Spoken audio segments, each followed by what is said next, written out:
people were suffering from trench foot, bruised ankles, twisted ankles. Most of us were suffering from dysentery. Everybody had diarrhoea and sickness, cold, wet, unhappy, pissed off. The wintry weather in the Falklands today is as unrelenting as it was for the task force in 1982. For every hour a soldier spent fighting the enemy, he spent 50 battling against the snow, the cold, the wet, the relentless wind. These things ate more deeply into men's courage than the enemy. To cook a meal, to find a corner of warmth in which to sleep, became agonizing challenges. I've always thought that the greatest battle the British won on the Falklands and the Argentines lost was to endure for weeks in this merciless place.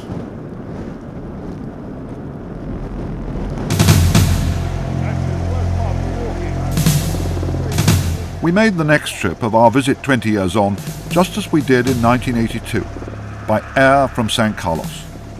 Our objective was the summit of Mount Kent, a mere 12 miles from Port Stanley. While most of the British force yonked towards the enemy, there were just enough helicopters to send an SAS squadron and Nick Vaux's 4-2 Commando on an amazing 40-mile leap forward. I think everyone who is a professional soldier, whether you're an officer or not, what you join and train for ultimately is combat. This was potentially a very hazardous operation. We were flying forward a very significant distance, far beyond any supporting power. We also didn't really know what the opposition was. I think probably in the whole of the war, that was the one time when I was genuinely apprehensive. One of the men on the flight to Kent that night was Corporal John Adams, Nick Vaux's radio operator. He knew the islands better than most, having served there as a Marine and married a local girl. That aircraft was way over its safety limits. One of the ground crew actually sort of used his feet to put the last person in and close the door. We all had our full scale of ammunition, but were also given, just prior to embarkation of the helicopter, 2 81mm mortar bombs. So that made us even heavier and overloaded as well. So we were a flying bomb? Yes, literally.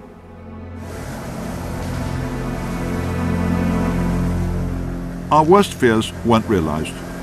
We landed to find that the SAS were already mopping up the handful of enemy troops on Kent. Our harshest foes that night were the crippling cold and the final slog up to the summit.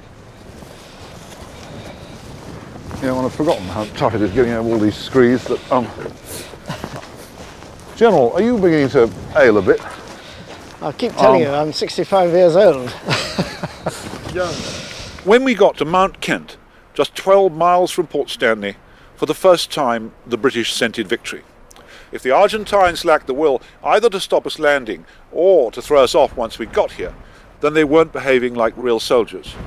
They were simply sitting in their positions on the hills around the capital, waiting to be attacked. From the summit of Kent, we could just glimpse the old barracks at Moody Brook, base for 70 Royal Marines of the British garrison who'd been forced to surrender when the Argentines invaded. Now, the enemy lived there. It was a pretty amazing feeling that morning we got up here, the first time we saw Stanley down below us. Absolutely, and my forward observation officer, the gunner, realised that we could possibly just reach Moody Brook if we used supercharge, which is a shell that goes maximum distance. So we decided we'd make a bit of history and do that. To show the Argentinians we were here. Well, indeed, and many months afterwards I read that a lot of Argentinians were extremely disconcerted when suddenly 6 shells burst in the region of Moody Brook.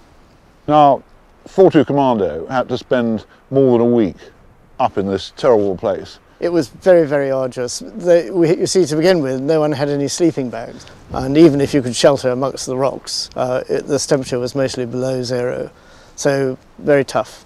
How did you manage to sleep at night, John?